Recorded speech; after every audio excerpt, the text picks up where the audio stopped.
Going. Here we go. What- Now we're on. Go get it. Okay, it's about Gonna free. do a bit of a recap to fill in some blanks that he felt he left last week on Buddhism. Well, one of the topics I wanted to get into was free will.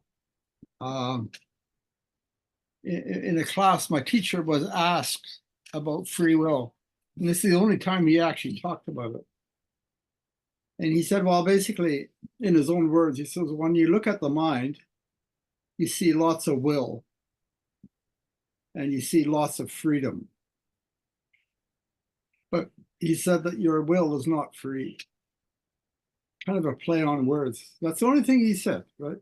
And then I kind of figured out later what he meant. And basically, in the Buddhist thought, is that you already have an awakened mind, or what they call natural mind. And basically he's saying that part of your mind is not free. So in a sense, there's in the Western sense of the word, and some other ideological thoughts about it, there's no free will in that sense. I mean, it brings up some important issues because, for example, as Barton pointed out, is that the whole justice system is based on you can be punished because you have free will. Mm-hmm. Now, in Buddhism, they have no concept of punishment. Anyway, that's basically it. Well, but that's pretty deep. No, but the Buddha said, "I bring you suffering." No, there is suffering. Right, it exists. But that's not punishment. No, punishment is the idea of where you're punished because you have free will. I mean, in terms of understanding the mind and meditating, that sort of thing, the concept or idea of free will just doesn't make sense at all. It Sure. doesn't, just. Is there a sense of, I think there is, that Buddhist practices and philosophy are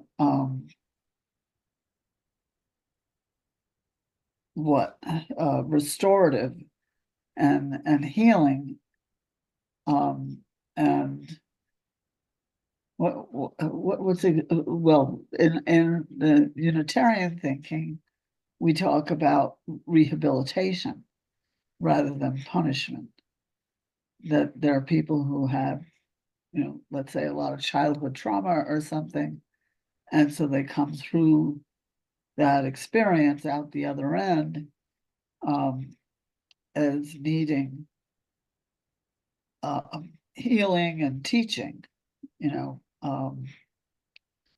to address their wounds from their earlier experience. So you don't want to just leave them to run amok and hurt other people and themselves, but there's no reason to punish them. They're already punished, but to alleviate the suffering, alleviate the negative patterns that come from, presumably either their cultural suffering or their childhood suffering. And so I'm wondering if there's a notion of rehabilitation, but isn't Buddhism itself considered to be rehabilitative for the kind of human condition? Yeah, basically it's a path to recover your natural mind. Right. Basically. But one of the problems with the religions from the Middle East is that they believe that there's a God that can judge you to go to heaven or hell, depending on your free will. Right. Anyway, No. I should remain polite, not say. But it's okay. like, Well, it's, you know, it's just kind of an insane idea. You don't even know if there's a God out there. What the heck are you talking about? Well, I think some people have, I would say, an equally primitive notion of karma. And I don't think it's just click clack balls banging back and forth, you know, and that there's this, you know, retribution of just this simplistic cause and effect. That doesn't really ring true to me. Well, Because- karma is basically the cause of suffering. Like it's a condition of mind. And But we were talking about how it is possible to transmute that with your consciousness. oh, absolutely. Well, that's the idea. Like Right. you transcend the formations in the mind through meditating. No, it's not the simple cause and effect, is what I'm saying. Right. It's because the real cause is in here and in here. It's subjective. It's how we're experiencing our experience and handling it, and the actions that we're taking, the reactions that we're having. So, Right. as an astrologer, you know, it's a complicated question. You can see the outline in the chart of what's likely to happen. So is that predetermined? I would say to a large extent, yes, but how you experience it is not, and that's not visible in the chart. Right. And how you work with it, the level you interpret it on, and the level you, because Mars can be so many things. It can be war, it can be sex, it can be violence and will, but it's also work and effort and drive, and that those are all neutral. They're not, Right. you know, depends how you direct it and how you relate to others. So you can have a stronger Mars or a weaker Mars, but the way you direct it, I don't want to say it's all up to you either, but I think there's what the way I was trained is there is some free will in the level of expression. The pattern is there, but the more awareness you develop and the more responsibility you take for your interpretation of your experience, then the more actual freedom you can cultivate. And that's related to the responsibility that you take. So I'm wondering if that has a parallel in Buddhism. Well, responsibility comes from not being responsible, but from having insight into what's really there.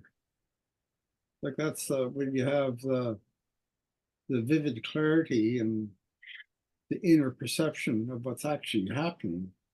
Well, then you can automatically be responsible. So the idea of responsibility is not a separate idea.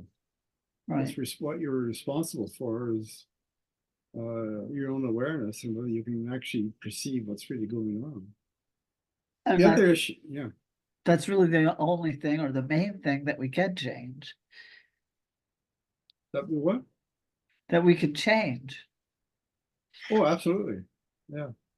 But so then that, to my mind, what I'm saying is, to me, that is a form of free will that has all kinds of ripple effects that come out of even just relating to it that way, just being oriented toward life that way, that, you know, we like to think we've got some kind of control and can take some kind of responsibility. And so that when people ask me this astrologically, I say, well, you can't control everything that happens to you. And you know, if you learn, you might be able to rearrange your molecules and your cells and be able to fly. But, you know, for the most part, we aren't flying these days. that we know of. Well, the other thing is that this sort of brings up the question of synchronicity. Like in terms of the Buddhist approach to the mind, the main problem is subject object. You think everything is subject, which is the self, and everything else is object, right? And but when that's transcended, you find out that everything is union, everything is connected.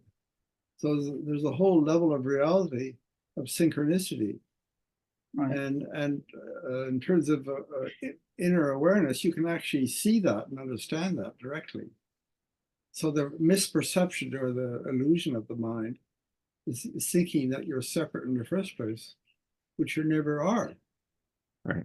And we see these things, we see synchronicity as, just like random coincidence and these random causes and effects, rather Yeah, than, but there is no random. right, That's the thing. Right. right, It's not random. Random doesn't exist. Right. Right.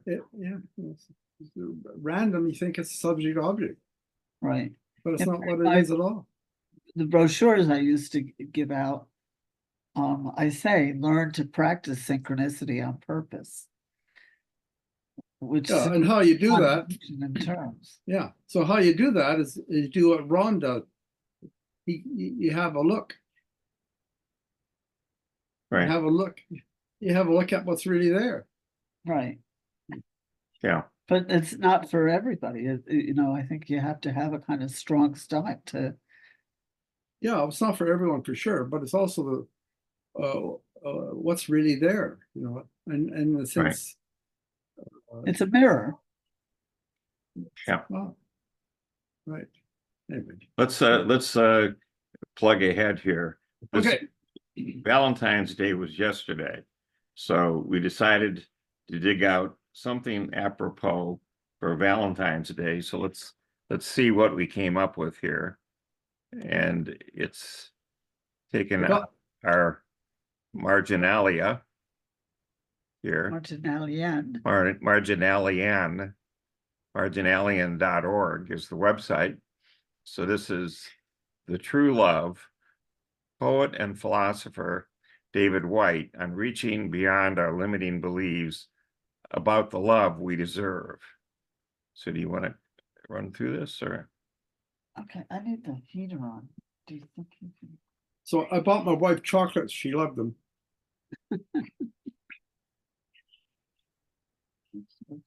All crowded in here.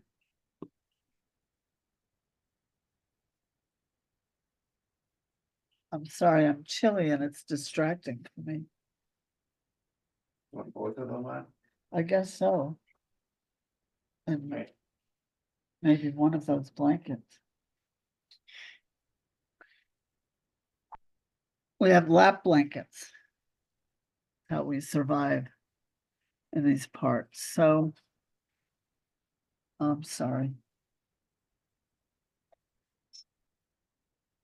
Oh. My eyes are getting much better. Oh, Slowly good. but surely. But they're not quite there. Especially at the end of the day, I get tired. But the main thing is omega-3. Oh, yeah. A little commercial break. For my condition. Okay, so these are my computer glasses, not to be confused with my other glasses. Thank you, thank you.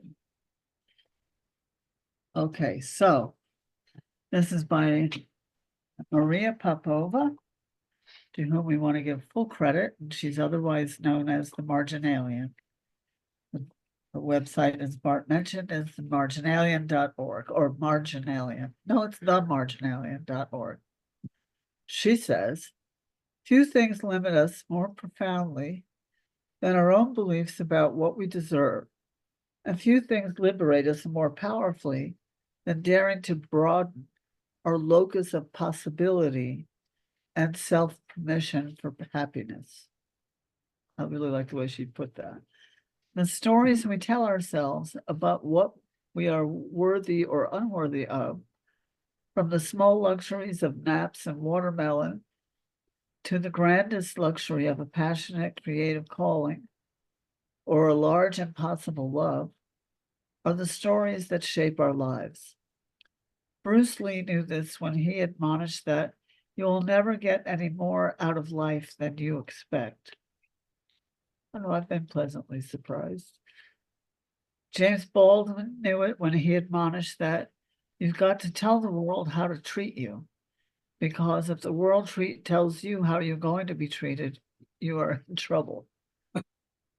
And Viktor Frankl embodied this in his impassioned insistence on saying yes to life. The more vulnerable making the endeavor, the more reflexive the limitation, and the more redemptive the liberation. That difficult, delicate, triumphal pivot from self-limitation to self-liberation in the most vulnerable making of human undertakings, love, is what poet and philosopher David Whyte, that's Whyte, who thinks deeply about these questions of courage and love, maps out in his stunning poem, The True Love, which we have a recording of. Found in his book, The Sea in You, 20 poems. SEA. 20 poems of requited and unrequited love, and read here by David himself in his sonorous Irish-tinted English voice, in his singular style of echoing lines to let them reverberate more richly. So here we have the voiceover and the text. So there is a faith in loving fiercely the one who is rightfully yours. Especially if you have waited years, and especially if you never believed you could deserve this loved and beckoning hand held out to you this way.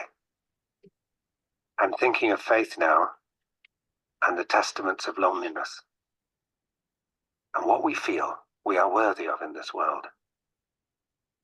Years ago in the Hebrides, I remember an old man who walked every morning on the grey stones to the shore of baying seals. Years ago in the Hebrides, I remember an old man who walked every morning on the grey stones to the shore of baying seals, who would press his head to his chest in the blustering salt wind and say his prayer to the turbulent Jesus hidden in the water. And I think of the story of the storm, and everyone waking and seeing the distant yet familiar figure far across the water calling to them. And how we're all preparing for that abrupt waking and that calling, and that moment we have to say yes. Except it will not come so grandly, so biblically, but more subtly and intimately in the face of the one you know you have to love. So that when we finally step out of the boat toward them, we find everything holds us. And everything confirms our courage. And if you wanted to drown, you could. If you wanted to drown, you could, but you don't. You don't, because finally, after all this struggle and all these years, you don't want to anymore. You simply don't want to anymore. You don't want to anymore. You've simply had enough of drowning. And you want to live, and you want to love.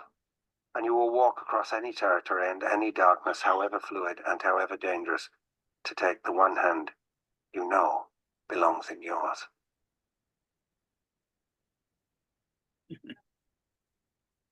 Okay, Right. so let's skip down here. Let's see. There's just a little, where's the part about the pagan holiday that Valentine's Day came out of? that was Alan. Oh, that was, okay. Yeah. Why, you want to get that? Yes, I thought that's what we planned. Okay, let me go get it. Hold on. We try, folks, we try. Hold on a second. I'm gonna go get it. I'm just gonna get out of here. We go get it. This was something from our new transitional minister, at the Unitarian Universalist congregation in Westport. Oh, wait on. His name is Alan Taylor, and we think he's very exceptional.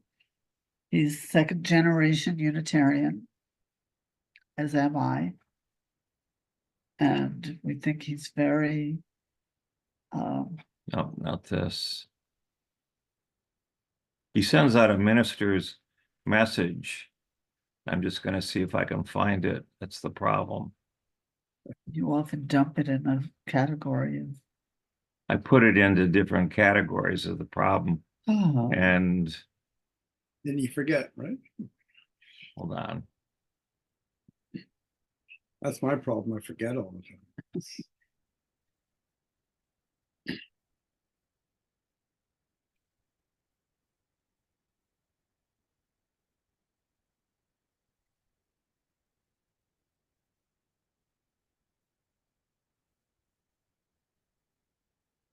No. But well, one of the problems of thinking what you deserve is subject object again. It's a fundamental thing that creeps into the thinking.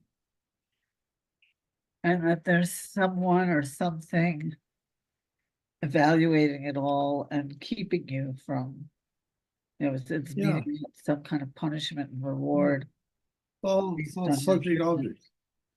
which is totally subject object. Yeah, so it's all illusion. Whereas I like one of the words that the Buddhists use, it's all appearance. That doesn't really exist. It's that sort of thing. These are all clever.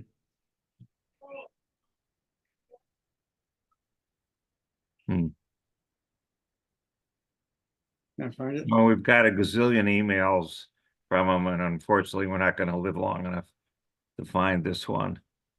Oh, that's okay. So it's a history of Valentine's Day, Oh, yeah. and it's a relatively recent holiday, let's just put it that way. But it has some changes in the past that led it to come about, to evolve to what it is today. So with that, And we're gonna, it's definitely pre-Christian yeah, by a lot. yeah. So having said that, we'll now charge. I could just feel yesterday, I just Yeah, felt it. It's something about this season, the transition from winter to spring, it's, Yeah. not So- quite there. It's past the middle of the equinoxes and the solstices, but it's Right. in that range of transition. I guess you call it liminal. yes. We'll dig it out. We're going to talk about Judaism, which in the scheme of things, in the world is a relatively small faith as measured by numbers, except that there was this one Jew, Jesus of Nazareth, who created,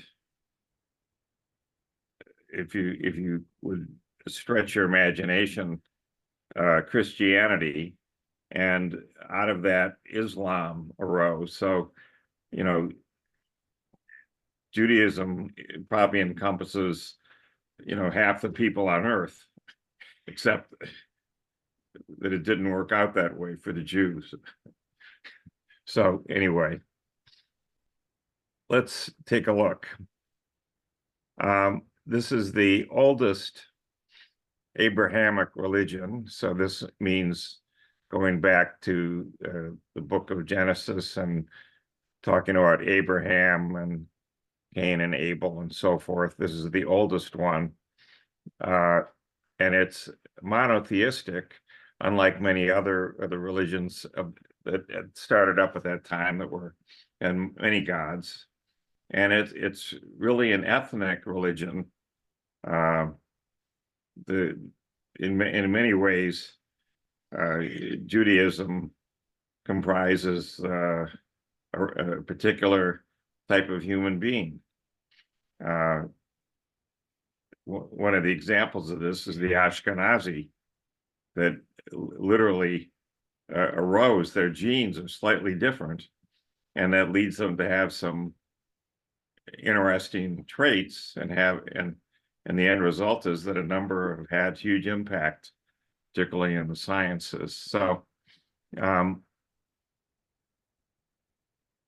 it started up apparently during the Bronze Age, which gives you some idea of what we're talking about.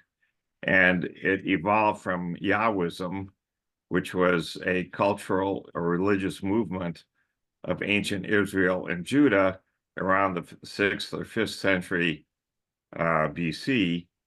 There were these so-called 12 tribes of Israel, of which Judah was only one, but Judah is the one that we get Judaism from. So the other 11 are buried over here in what we called ancient Israel. This set of beliefs, Judaism, is the means for observing the covenant of Moses, the Mosaic covenant, which was established between God and the Israelites. And we'll go through that. So the Jewish religious doctrine comprises a wide body of texts and practices and theological positions and forms of organizations. The texts that people cite most often are the Torah, the Talmud, which is the interpretation of the Torah by many, many people over the centuries. And then finally, the Kabbalah, which is the most mystical or sacred part. And we'll try and touch on all three of those. So the core text we talked about, the Torah, is the first 5 books of the Tanakh, which is known in English as the Hebrew Bible or the Old Testament in Christianity. So if you got a Bible in your hotel room when you're traveling from whoever, it'll say Old Testament, and that will be the Torah. The oral Torah is supplemented by later texts. We mentioned the Talmud, but there's also this Midrash.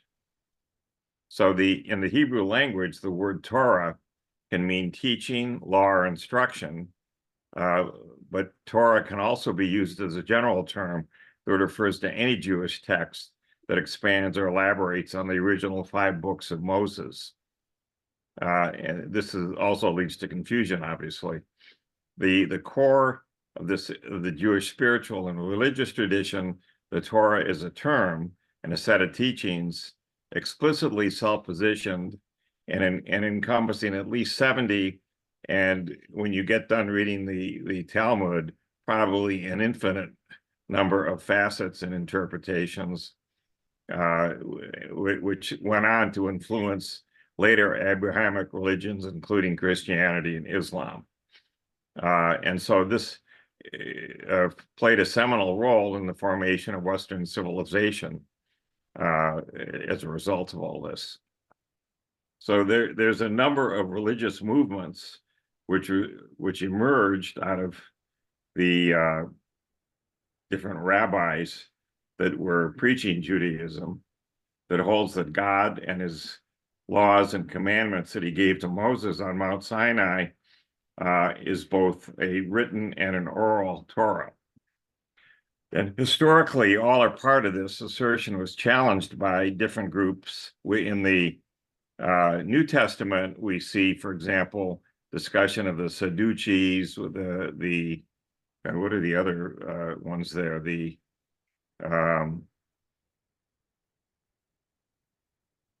Who was the one that was Maccabees? well, the Maccabees were the soldiers, but there's the who was the one that was beaten up and cast aside?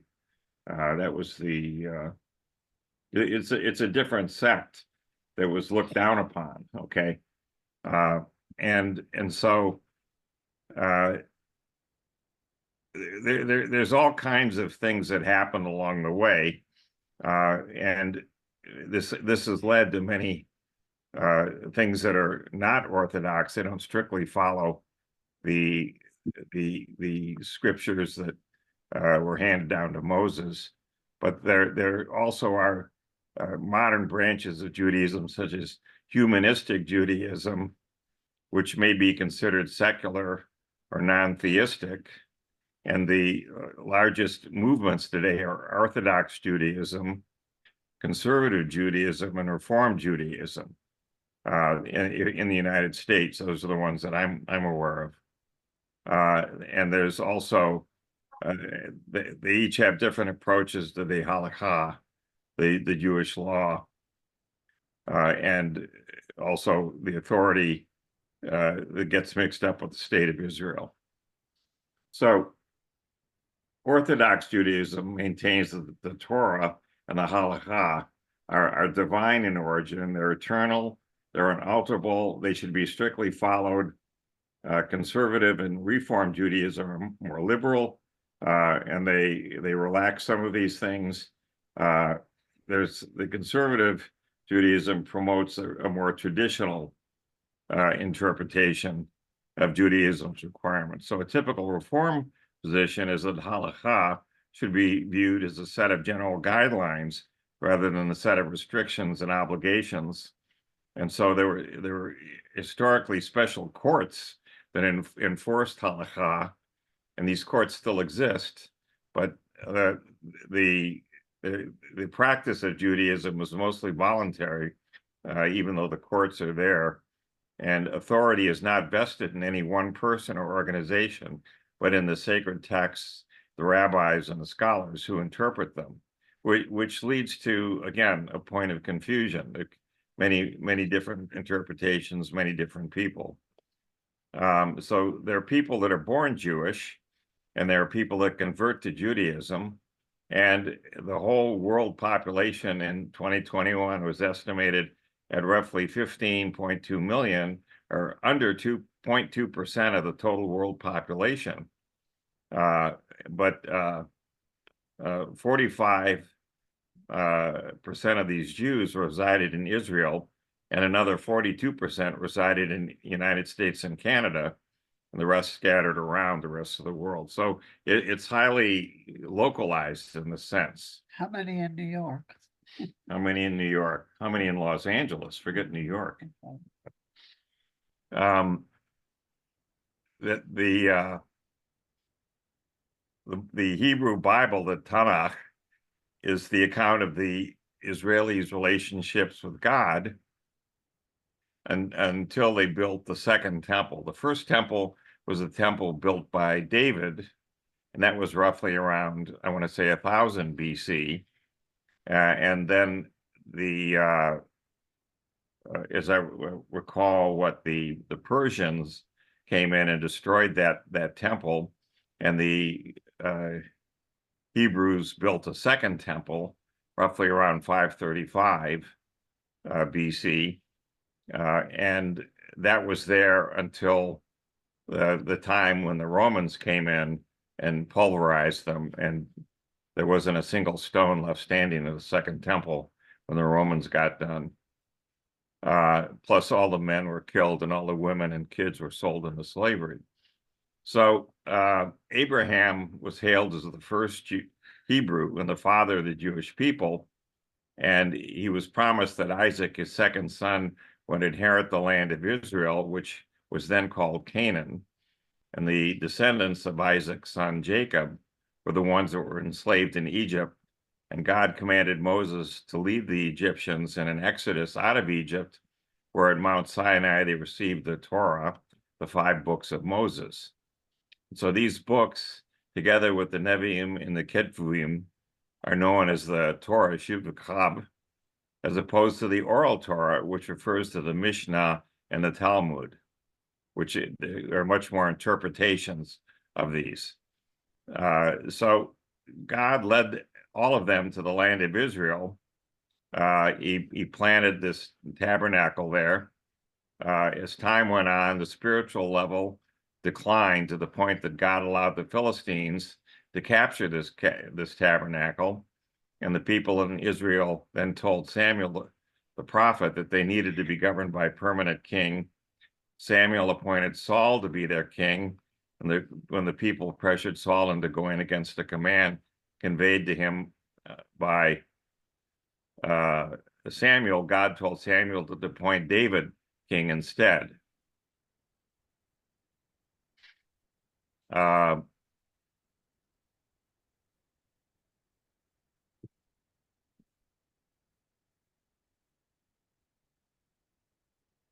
The main thing here to keep in mind is this oral Torah, which was originally was not written down, but was apparently based on a tradition of what God told Moses on Mount Sinai, except that Moses was all by himself. So we have no idea, how accurate Moses was in understanding this. But these oral laws got written down by a rabbi in the Mishnah, and then they were redacted around 200 in the Christian era. Okay, so it's relatively recent that we start to see these things. The Talmud was a compilation of both the Mishnah and the Gemara, the Rabbinic commentaries that were all redacted over the next 3 centuries, and so forth. So you can see that there's just a lot of back and forth over who said what, where, how. The Torah consists of inconsistent texts that are edited together in a way that calls attention to divergent accounts, and it's easy to find these inconsistencies. I don't want to, spend time on this, but there are several scholars that suggest that during the First Temple period, which is the temple that Solomon built, the people of Israel believed each nation had its own God, but the God of Israel was superior to all these other gods.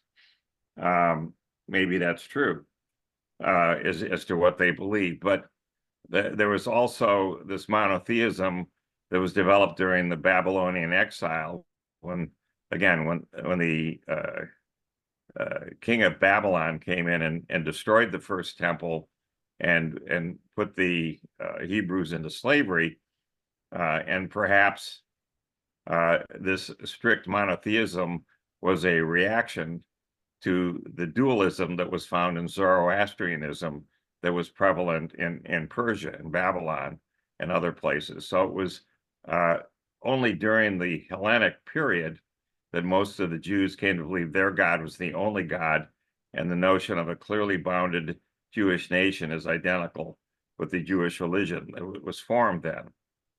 And the origins of the biblical Yahweh, El, Asherah, Baal may be rooted in earlier Canaanite religion, which is centered on a pantheon of gods, much like the Greek pantheon. So, for example, when Moses came down the first time from meeting with God, the Jews were already worshiping Baal. They had a golden calf there, even though, and he broke his tablets there and went back up and got another set.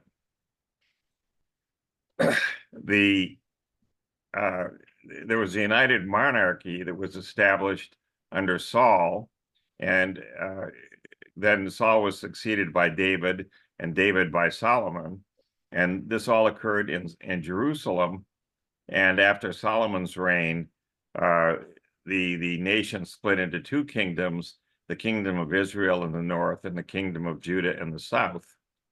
And the kingdom of Israel was destroyed around 720 BC by the Neo-Assyrian Empire, and the kingdom of Judah was continued until it was destroyed in 586 BC. And that took care, everything had now been destroyed. There was no first temple that was destroyed, and everyone was exiled to Babylon, and so it goes. So when they came back out of there in the early years, they built a second temple. Then the highest religious authority was known as the Great Assembly. And this Great Assembly put together the last books of the Bible, sealed the canon. The Hellenistic Judaism spread to Ptolemaic Egypt in the 3rd century BC, and then sparked widespread controversy in Jewish communities about accommodating the cultures of the occupying powers.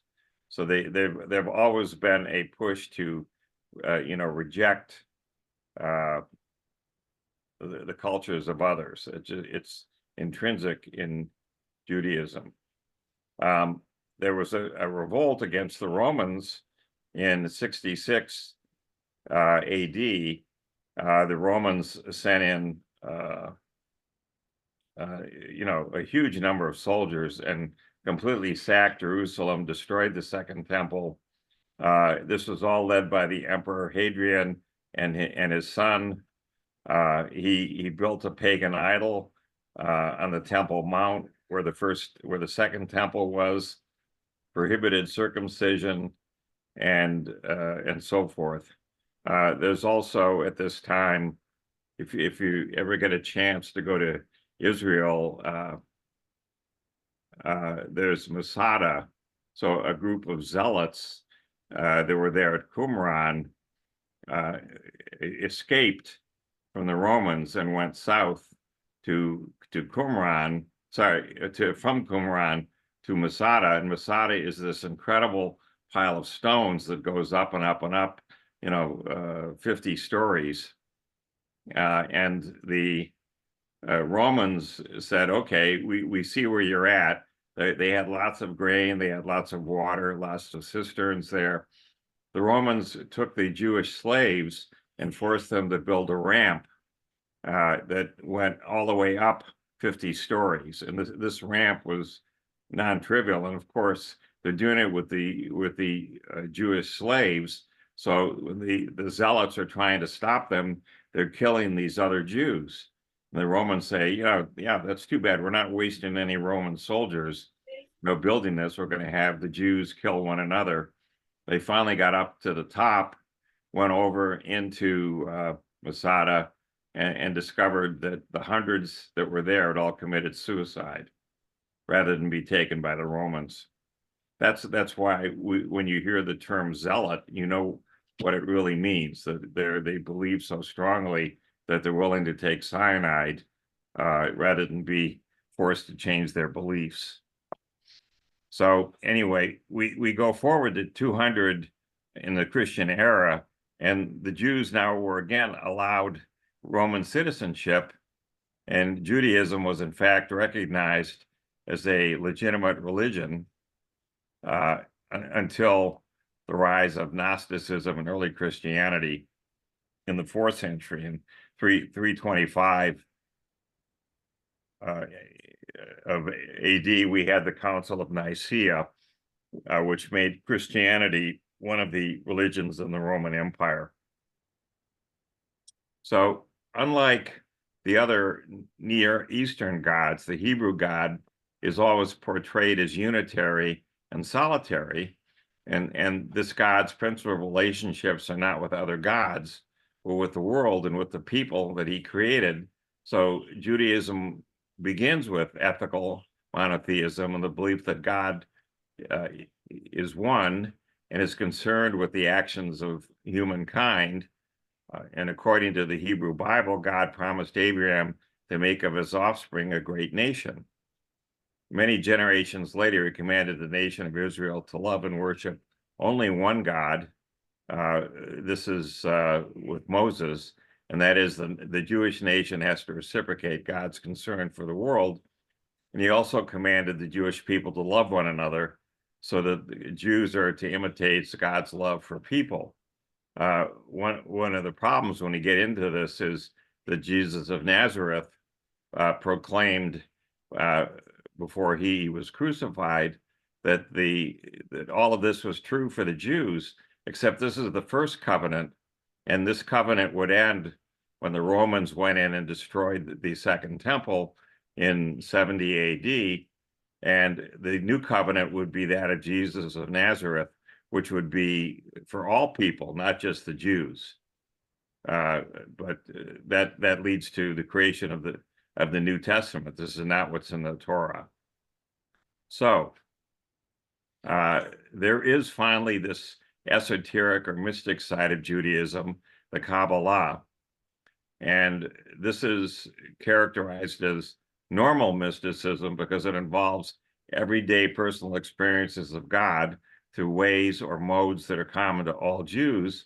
And it's played out in the observance of halakha, the Jewish law, and given verbal expression in the birkat ha-mitzvah, the short blessings that are spoken every time a positive commandment is to be fulfilled. And so it goes through, we have a whole discussion here of all of these different things. And the mystics that are in that follow the tradition of Kabbalah, one of the schools was the Essenes, and it appears that both John, who was a cousin of Jesus of Nazareth, and Jesus, both were raised as Essenes and trained in the Kabbalah and learned how to meditate there as well. They ended up with a very holistic view of the world. What are the principles of faith of Judaism? Well, the Jewish philosophers debate whether God is immanent or transcendent, whether people have free will or their lives are determined.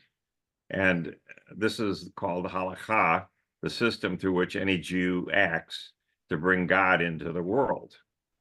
Now, we have this ethical monotheism that is central to everything in Judaism, but it's not always followed in practice. And we repeatedly come across, examples of trying to condemn worshiping other gods. I gave you an example when Moses came down from the mountain and saw them worshiping this golden calf as an example, but there's many, many others. And so a lot of these different interpretations ultimately gave rise to what today we call Christianity. So Judaism doesn't have a creed. They're unlike Christianity, unlike having a Council of Nicaea where a creed was created. There is no creed for Judaism. We have these commandments that Moses brought down. We have the 5 books, the Torah, but that's it. And so for some, observance of the halakha is more important than belief in God per se. And the debate about whether one can speak of authentic or normative Judaism is not really a debate among religious Jews, but also among historians. So when you get down to it, in a very strict sense, Judaism, unlike Christianity and Islam, has no fixed universal binding articles of faith. It's just the way that it goes. You have these 5 books, the Talmud, but that's it. And the most popular formulation that anyone can find is Maimonides, who was in the 12th century AD, came up with 13 principles. Any Jew who rejects even one of these principles would be considered apostate and a heretic, and so forth. But then right away we end up with divergence with others saying, no, it's not that simple. These 13 principles don't do the job. And so it's only within Reform Judaism that the first 5 principles out of the 13 are endorsed. The other 8 are dropped. And so it goes. There's a lack of a centralized authority. There isn't any pope. There isn't anyone who can dictate an exact religious dogma. There's no Dalai Lama here leading the charge. So there's just a lot of different variations, but they're all based, again, on the Bible, on the Hebrew Bible, the Talmud, the Midrash, and therefore they end up with that as the basis for everything. And the You just have to keep that in mind in going through this. So just to summarize all this, here are all these religious texts. There's the work of the Talmud era, which is the more classical rabbinic literature. I've read some of the stuff. I don't know, it's opaque, doesn't begin to describe what it's like. To me, it's like reading mud, but I just can't get my hands around what a lot of these things are saying there. In the Talmud, there's a Babylonian Talmud, there's a Jerusalem Talmud, there's a midrash literature with halachic, agadic, and halachak literature, and so it goes. You can see there's just a wide variety of things here, plus a certain amount of philosophy, thought, and ethics that shows up here. So there's no shortage of texts. The ethics could be guided by these traditions. They could be guided by other moral principles or by central Jewish virtues. So the Jewish ethical practice is typically understood to be marked by values such as justice, truth, peace, loving kindness, compassion, humility, and self-respect. If you look at the Ten Commandments, you would see these things are captured there to one extent or another. There's a proper ethical practice regarding sexuality. There's always a citation about you can't cherish your neighbor's wife, something like that. So there's something in there on that, and so it goes. The prayers that some Jews recite 3 times a day, the Shachar, the Mincha, and the Mahariv, along with perhaps a 4th prayer, the Musaf, which is added on Shabbat and on holidays, gives you that anchor every day of what it means to be a Jew. So reciting those prayers 3 times daily. And when you go to service, which is again at sundown Friday, you shut everything down. Saturday morning is when service is. So at the heart of each service is the Amidah, or the Shemona Israel. And there's another key prayer, the Shema Israel, or just Shema, which is Shema, which is a recitation of a verse from the Torah, Deuteronomy. Shema Israel Adonai Elohim Adonai Echad. Hear, O Israel, the Lord is our God, the Lord is one. So this one you'll hear all the time. There's clothing. You end up having a kippah, which is kind of a rounded, brimless skull cap, yarmulke, yarmulke, a beanie, and many Jews, while they're praying, eating, reciting blessings, etc., are wearing this, and so forth. The tzitzit, which is a special knotted fringe or tassels found on the 4 corners of the prayer shawl. There's the tefillin, tefillin, which is in English phylacteries, and the Greek word phylaktenos, rhinos, meaning safeguard or amulet. Those are 2 square leather boxes containing biblical verses that are attached to the forehead and wound around the left arm by leather straps. And then there's the kittel, which is this white knee-length garment worn by prayer leaders and some observant traditional Jews. So you will see all these today: the yarmulke or the kippah, the beanie that's there. You'll see the tassels on the 4 corners of the talit, the prayer shawl.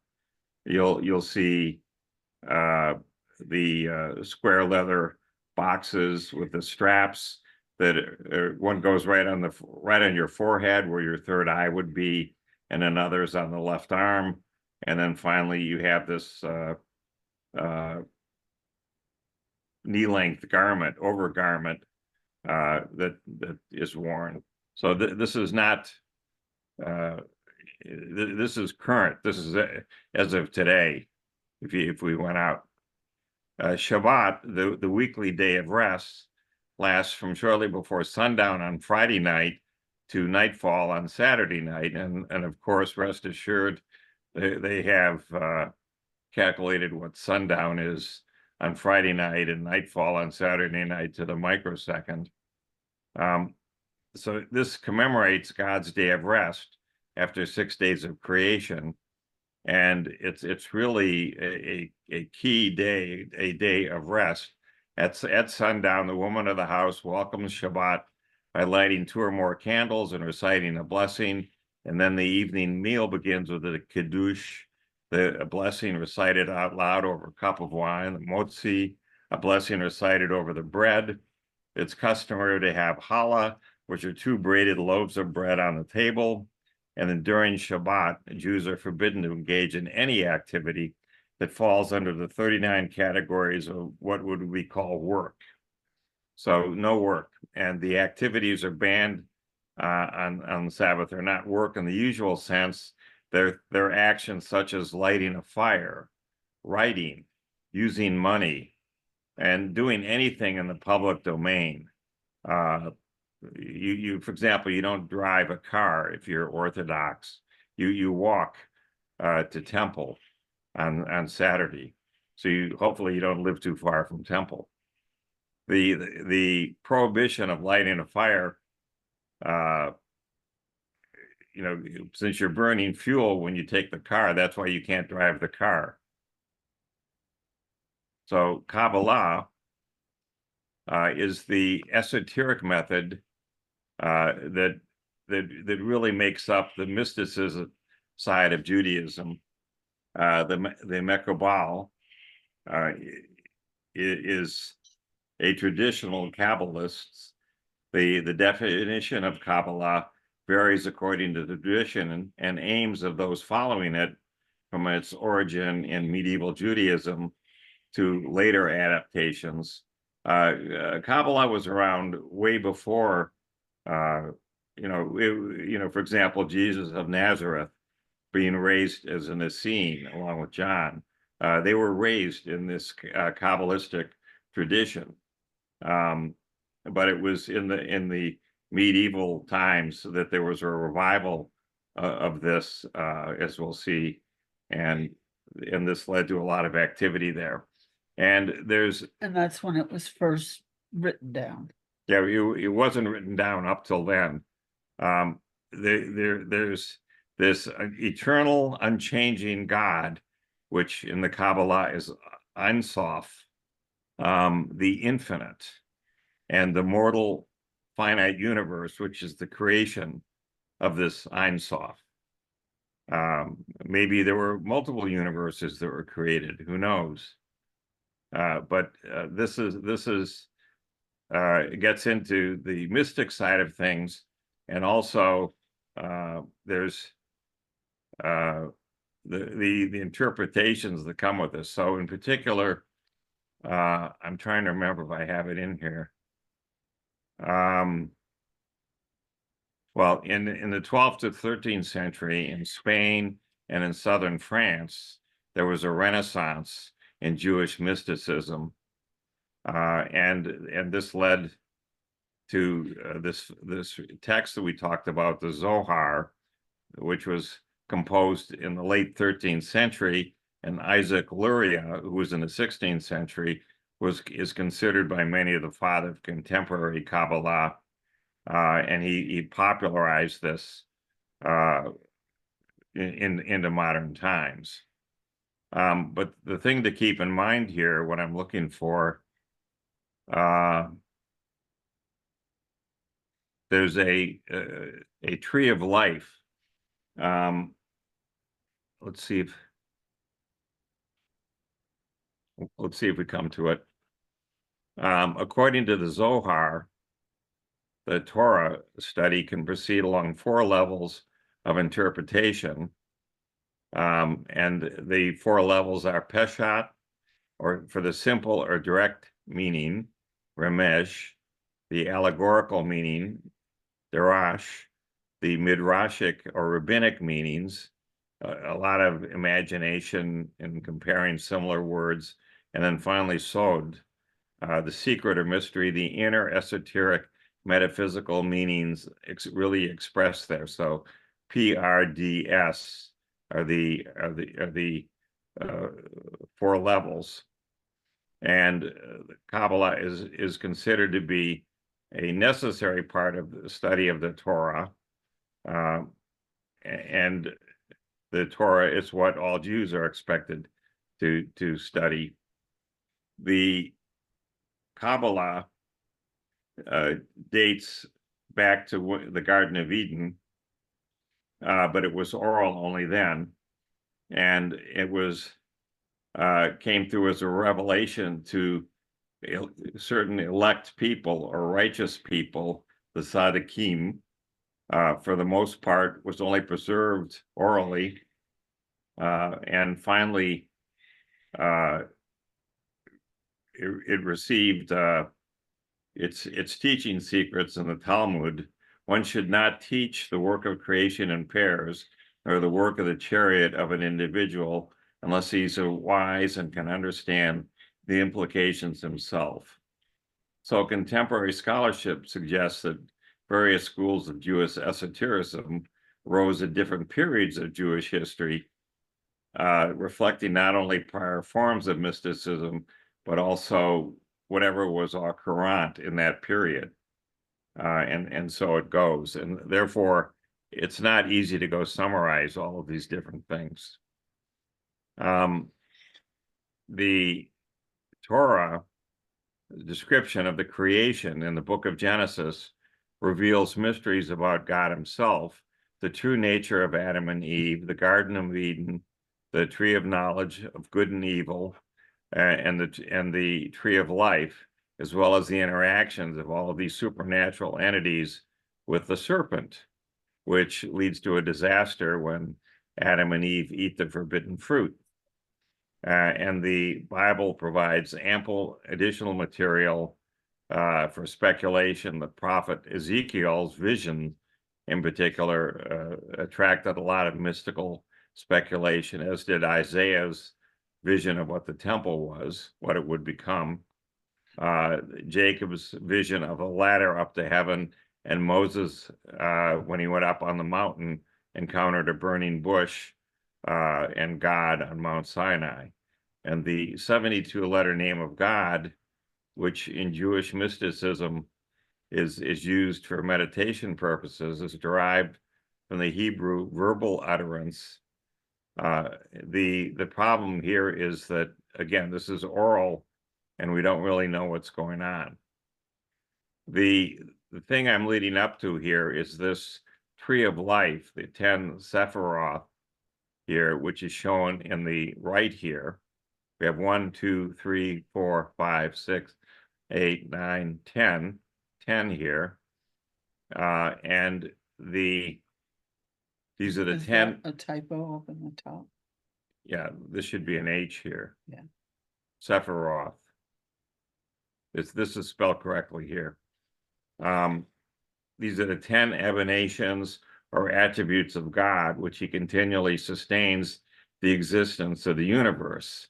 And the Zohar and other Kabbalistic texts elaborate on the emergence of the Sephiroth from this state of concealed potential in the Ein Sof to reach our world. So God emanated the myriad details of finite reality out of the absolute unity of divine light via the 10 Sephiroth or vessels. And with that, I'm just going to skip over here for a second. Just getting started. I am. Just give me a second. I'm going to go to, I don't need this.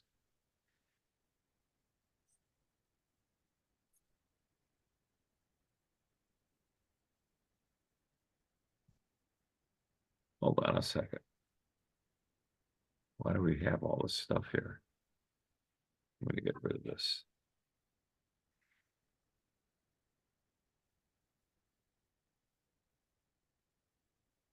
Let's make a new window. How do I get a new window here? There's no way to do it. Here we go. I went to the wrong place. That's what the problem was. So if I go here to our website, which I'm going to do now, we'll come back to this. Oh, dear. That's your phone? Yeah, do you want to just turn it off? Sorry.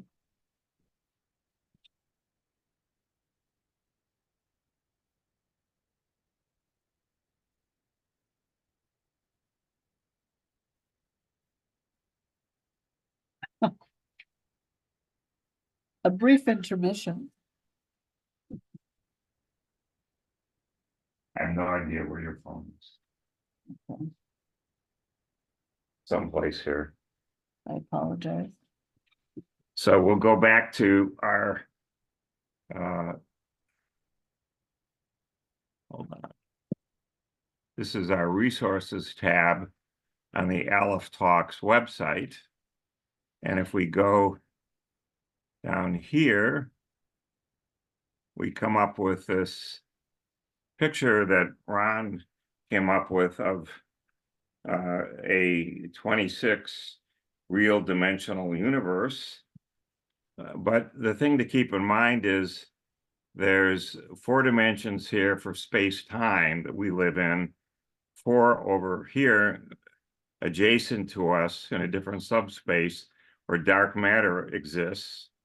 And there's another 6 that are compactified for matter in the space-time, and another 6 for dark matter, and another 6 that link the 6 compactified dimensions. So you have 18 compactified dimensions here, except that there's 3 holes in this one, 4 holes in this one, and 8 holes in this one. So in these 18 dimensions that we have here, we have 3 holes connecting to the 3 holes up here, 4 holes connecting to that. That takes care of 7 out of the 8 holes. And finally, there's in these 6 dimensions here, 2 of them are connected together. So that gives us a total of 18 minus 8 or 10 dimensions. And thus we see, I'm just scrolling up to this image. here's a picture of these compactified dimensions. But you have to realize these things can evolve. These dimensions are not fixed in any sense. You'll find animations of these on the web, and we have some on the website. So the thing to keep in mind is that these Kabbalistic mystics spotted that there were in the tree of life, the 10 Sephiroth are actually these 10 real dimensions here out of the 18 compactified dimensions. So this is a non-trivial observation to be able to sit there and observe this and put this together. And my hats are off to them for doing this. Now we're going to go back to the slideshow. Let's see, how did we end up? Oh, here it is here. So hard as it is to believe, these 10 emanations or attributes appear to be dimensions in the universe, which is like amazing. And this is what underlies everything. This is what we have. For example, let's go back. I should have done this before. I'm just going to go back to our website here. And here's our website. I'm going to go to the home page for the website. I hope I can. Yep, here we go. So if you went to AlephTalks.com, this is what you'd find. And here we have a modern abstraction. 1, 2, 3, 4, 6, 7, 8, 9, 10. So here's the tree of life in an abstraction with a black butterfly here and something that kind of looks like energy circulating up and down through these different dimensions. Okay. It's not just us that are thinking of these things, other people are. We're not making this stuff up. And so let's go back to our presentation, which was here.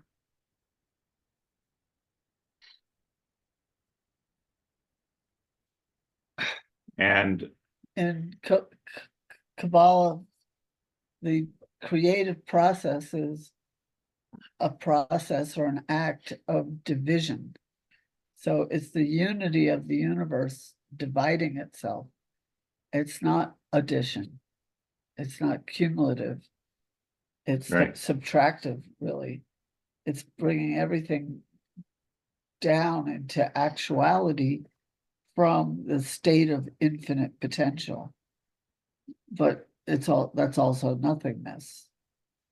So if you want to have something, it's got to be differentiated from all the other potentialities in order to become an actuality. It's got to be divided from the all that is, was, or may be, which is the Ein Sof, which I was taught translates as without end, which I really like that. I think that's a really good mystical notion of the divine. It's not a personification at all. It's just the So- infinite potential.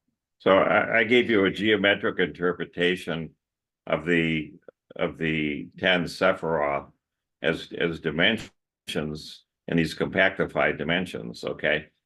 So a different way of saying that is that they're not 10 different gods, but there's 10 different ways that the one God reveals himself, his will, through these 10 dimensions or 10 emanations. And it's not God who changes, but the ability to perceive God that changes. If you're just in some subspace here, you only see, a little bit of the action. So, and so it goes. They're like different modes of perception and understanding more than actuality. Right. Right. So,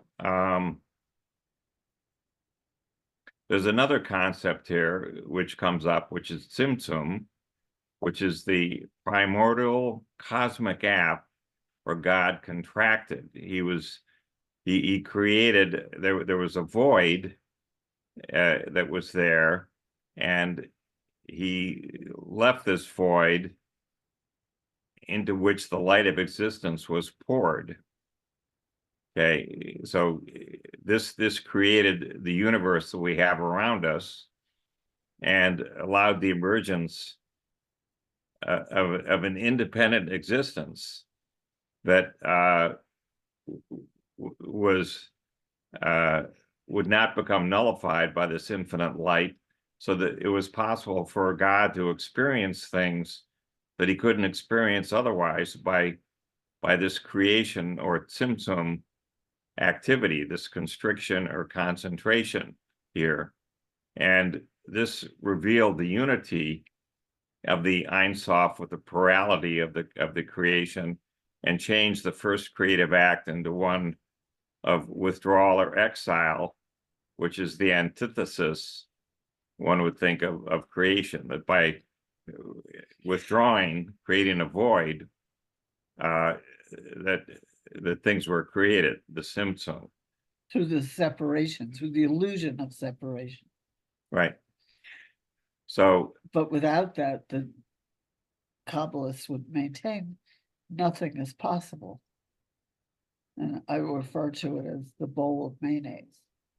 When Right. Everything's just this completely uniform unity. It's just nothingness, because nothing can happen without that illusion of separation. And that's why even today, regular Jews, they don't really necessarily know this, but that's why they light 2 candles on the Sabbath eve, is to celebrate that separation, Right, right, that's a good point, because that's what makes everything, the interplay possible. right? So, we have this creation, but with the creation, initially there's an instability, which here is called chaos, or tohu, which leads to a new crisis, or the shattering of these 10 dimensions that we were talking about. So the shards of these broken vessels fell down into the lower realms, and they're all animated by their divine light.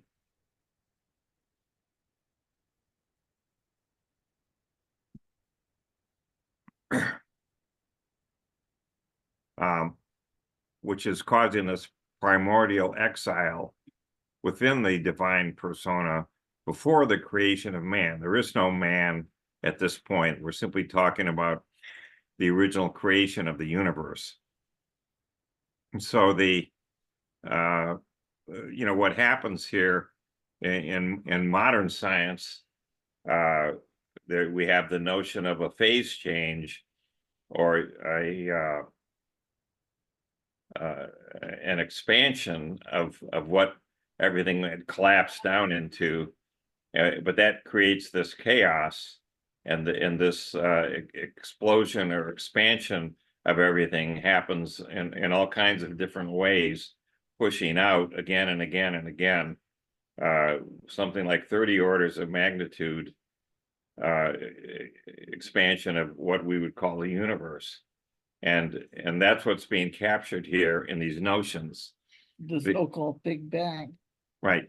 Which was neither big nor bang, right. but that's what But it got is captured. like one way to look at the story of Genesis, but in Judaism, they see it as a continual process. It's always unfolding.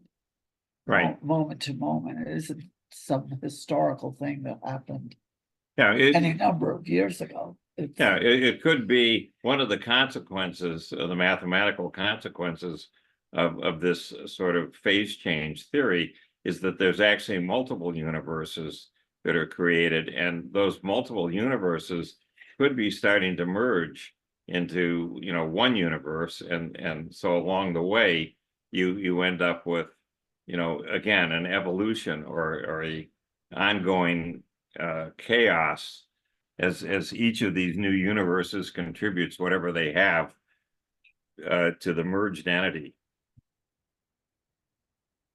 So we end up with this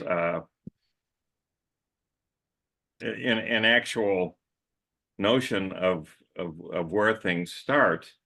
We had something like this in Hinduism, where there's the notion of a birth of the universe, a life, and then a death, followed by a rebirth. And apparently we're on something like the 29th cycle of this. I have no idea why it's not 28 or 30, but that's what some Hindu mystics say.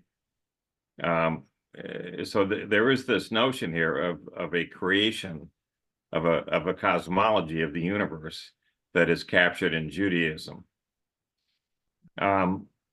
There's also metaphorical anthropomorphism, which comes about, you could think of it as a sexual unification when you have birth and rebirth and so forth. And this is a way to go interpret this.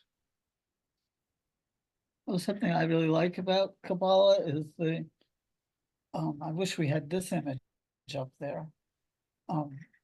The depiction of the tree is it's almost like a reflex chamber that is bringing the energy down from the absolute, from the divine, in a lightning bolt. That's what the lightning is in the painting. And that's the creative process from above. But they believe that we were created for this purpose, creating from below and rising up, and that's the serpent. And that is a process of rectification that is called tikkun in Hebrew. It's restoring those broken vessels. That is our role in the creative process. We're partners, we're a part of it. We have a responsibility. And it's through the qualities we think of as so Christian, kindness and compassion, and, kindness to the stranger as well as your neighbor, all of those things, those restore the broken shards. Right. There's a different way to view this. The creation is actually an ethical process with these 10 Sephiroth. And so each of them represents different aspects of morality or ethics. And what goes with it now is you should think of yin and yang, as we saw with Confucius, for example, that there's loving and kindness at one extreme, but then you have moral justification of justice and mercy, and you start to end up with these things potentially when you get to these extremes, you can end up having imbalances and therefore having the wheels come off. And so the balance between the yin and the yang is very important. For example, when justice becomes very extreme, you end up with the innocent being killed, which I think we're all too familiar with today. And so it goes. They talk about the middle pillar. Yes. So there's a notion of evil here in Judaism. There's the nature and the origin of evil. We dealt with this earlier a while back when we read the book of Job, and the notion that God decided to test Job and turned Job over to the devil, Satan, and the rest is history. But this raises the question of God by himself has to be able to encompass both good and evil in order for this to happen. Where does evil come from if God is everything? The evil of the Kabbalists is really a quality of God that has to be there, and there's an absolute need for evil to be what it is, to exist. And the foundational texts conceived of evil as a demonic parallel to being holy, that they cover and conceal the holy, they're nurtured from it, and they protect it by limiting its revelation. In the Spanish Kabbalah, there was a Jewish Gnostic motif in the sense of dual powers in the divine realm of manifestation. So the root of evil is found within these 10 holy Sephiroth, but through an imbalance, through the power of strength and judgment and severity. So it's a pretty powerful set of issues. Reincarnation appeared apparently in the medieval period, okay? People couldn't find it overtly early on in the oral tradition or the classic rabbinic tradition, but the Kabbalists claim that yes, reincarnation is what happens, the transmigration of the soul after death.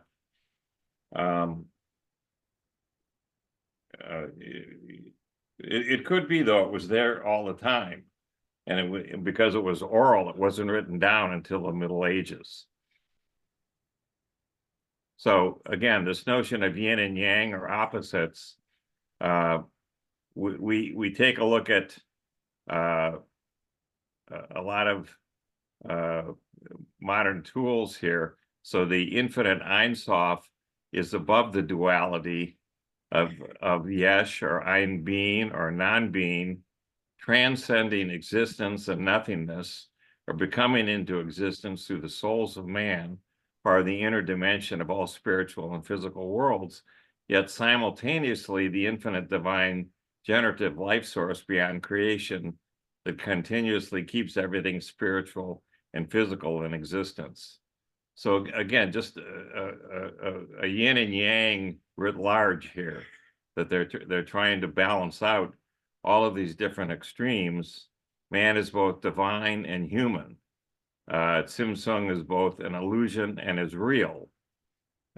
Evil and good imply each other. Good only arises from overcoming evil. Existence is simultaneously partial, as in Tzimtzum, broken, and whole, as in Tikkun, just from different perspectives. And God experiences himself as other through man. This is why man was created, for God to experience himself. Man embodies and completes the divine persona above. And so it goes. So It's an idea that God needs humans as well as humans needing God. right, exactly. And so there we have it, our short course on Judaism. Wow, sure complicated, isn't it? Long history. Oh, you know, the thing that you keep seeing again and again, though, is, you know, like here you have Israel with what the country has 8 million people, and they have, I don't know how many political parties, and they're just going at it night and day. It just seems to be part of what it means to be Jewish, is to be argumentative and form groups. They say 2 Jews, 3 opinions. Right. Right. That could be doctors, lawyers, anything. Right. So anyway, but it's had, you know, a huge impact, both theoretical and real, on all kinds of other activities in the world. So it's important to understand it. Well, the Kabbalists would say that it's the whole reason for the existence of the Jewish people is to protect and perpetuate the Kabbalah. That they exist to keep it going. And that's the reason for the separation and all the taboos and all that. Right. Is to protect the Kabbalah as a distinct stream of knowledge. So it's like a current in the ocean that they feel warrants a kind of separation. This is why the Essenes were in Qumran, which was, you know, it's an isolated desert spot in Israel, so they could get away from Jerusalem and all these other cities that were running around and not be corrupted by all of these things, and be able to meditate and study all of these things. And of course, you know, when the Romans came through in 70 AD, that was the end of Qumran. They just blasted everything to smithereens, just like they took care of the temple in Jerusalem. There wasn't a stone left standing. So there's one of the early Kabbalists that I really like was Isaac the Blind, and he talks a lot about in the diaspora the Jews and the Muslims traveling through Greece, and the wise men of all the traditions would gather together and have these kind of competitive talks, but that they all cross-pollinated. and influenced each other. And I've taken some peeks at some like real Sufism as it's really practiced. It sounds just like Kabbalah. Yeah. They talk about the elements the same way as styles of energy, and it's just amazing. And of course, the Jews will say, well, they got that from us, but I think it's hard to tell. I think they got it from each other. Yeah. Yeah, I mean, the other thing that happened was when the Second Temple was destroyed in 70 AD, Hebrew as a language, day-to-day language, ceased to exist. Spoken language. The rabbis used it, when they were reading the Torah and so forth, but it was only in the 1850s when it was decided, in order to bring Jews back together, we'll start to speak Hebrew as a day-to-day language. And this will get us inspired to have a state of Palestine or a state of Israel, which is indeed what happened. So, and that is the language of Israel, is Hebrew. They had to guess at the vowel sounds because they're not really in the Hebrew alphabet. And so they devised this, it looks almost like punctuation marks to indicate the vowels. But that's a really a modern invention that wasn't, Yeah, we don't know what it was. Yeah, Jesus of Nazareth probably spoke Aramaic. He didn't speak Hebrew. So. And they say to really understand Kabbalah, you should learn Hebrew. I believe it affects your consciousness in the same way that Sanskrit does. It's just an automatic transmission. Right.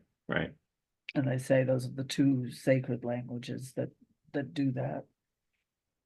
And not English. English didn't make the cut. And they transcend translation, Right. So anyway, that is it for tonight. And thank you, Bruce, for the opening words, most appreciated. We'll see what others say. Right. We talked about, now it just went out of my head. We were going to review something. We reviewed free will, but there was something else that we were going to talk about from Buddhism. And now. In Buddhism? Yeah, reincarnation. Oh, right. Who or what reincarnates if there's no self?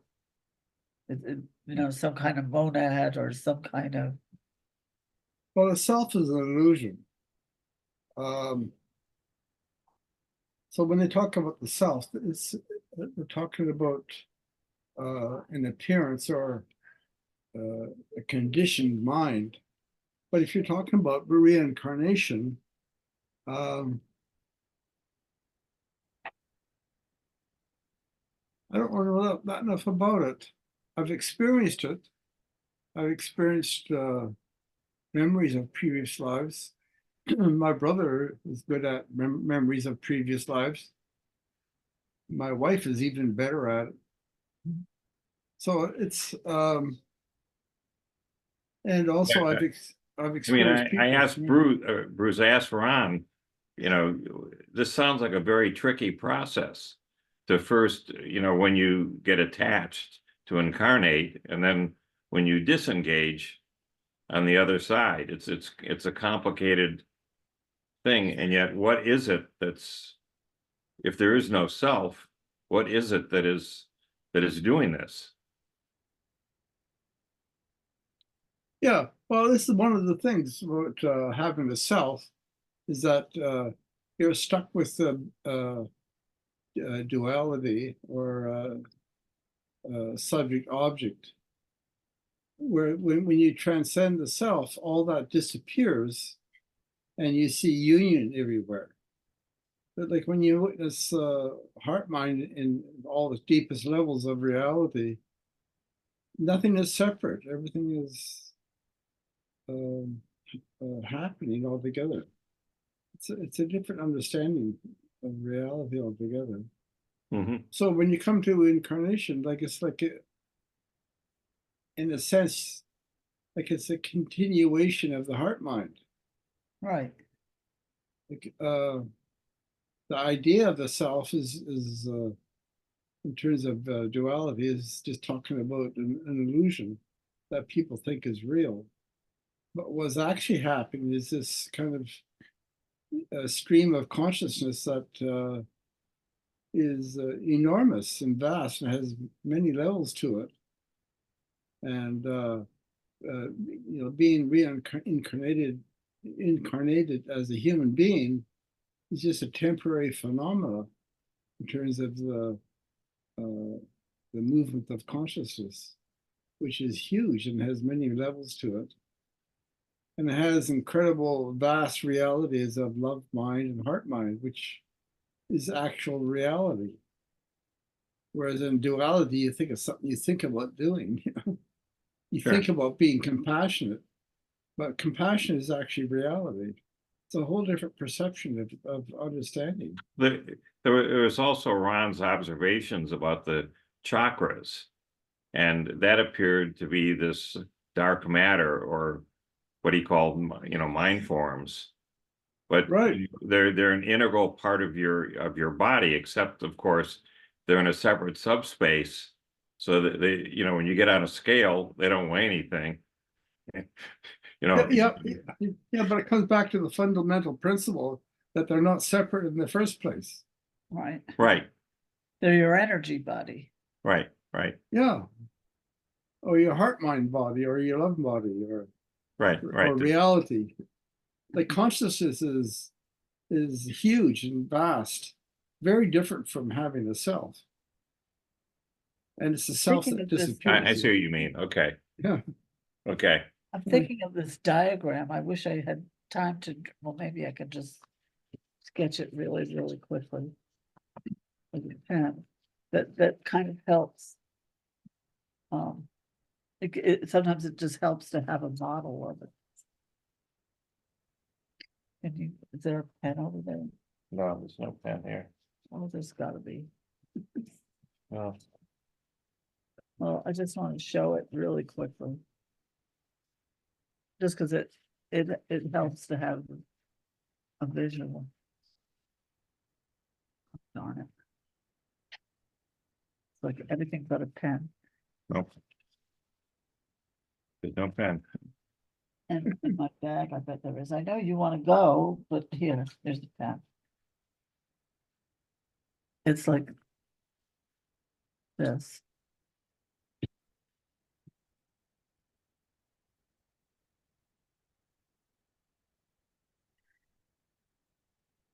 Does that show?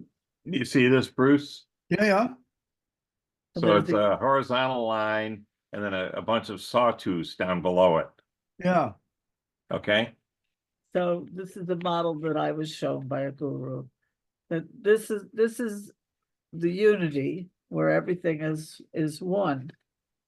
And then these are some like bifurcations, which are the impulse to individuate that comes down into incarnation. This could be the Ensof impulse at the top of the tree coming down to earth this way. So up here it's all unified and the understanding is there of the unity. But as we incarnate and go through this experience, we could say, of the illusion of separation, we forget about the connection up here and we identify with these lower triangles. And that's like where we're having our everyday experience. But as we grow spiritually, we kind of remember the connection that's up here, where everything is unified. But we're kind of surrounded by other on three sides down here in our consciousness. But Kabbalists would say part of that is because that experience is important for the evolution of the one. that it's having, The one can't get this experience right, without having the these illusion, entities there that are going through and experiencing these things. It's something that the unity just never would encounter. So it's a learning process. that it has created with the Tzimtzum. It created this ability to have the illusion of separation in order to have the illusion of experience, in order to evolve, in order to grow, and not just be this, I call it the jar of mayonnaise, that lump of oneness. It has to have some means of growth and interplay and relating. Otherwise, it's just static. It's just sitting there. And it's, maybe it's totally enlightened, but there's no movement. There's no growth or no love. change, no evolution. Right. So that this illusion of differentiation is a necessity. As I said, that's why Jews light 2 candles on the Sabbath Eve. It's like viva la separation, because it's where experience happens and where the growth happens. And again, the problem with this is it's English and it's Right. these metaphors and they're not really doing the job. So we're kind of walking around what's really going on here, struggling with it. Yeah, I mean, the thing is, when you get into the deeper levels of insight, is that the so-called illusions don't actually exist. It's sort of like it's, in a sense, it's the evolution of consciousness at a profound level that is the actual reality, and the rest of it is simply an appearance. It's more Right. like that, because the thing is that in the deeper levels of understanding the nature of consciousness, the wisdom is vast and complete. I mean, in a sense, one of the qualities that you don't experience when you have a self or in duality is clarity, incredible, vivid clarity, and absolute certainty.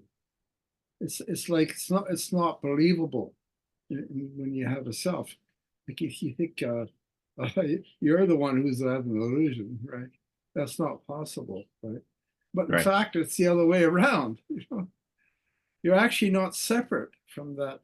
Right. Yeah.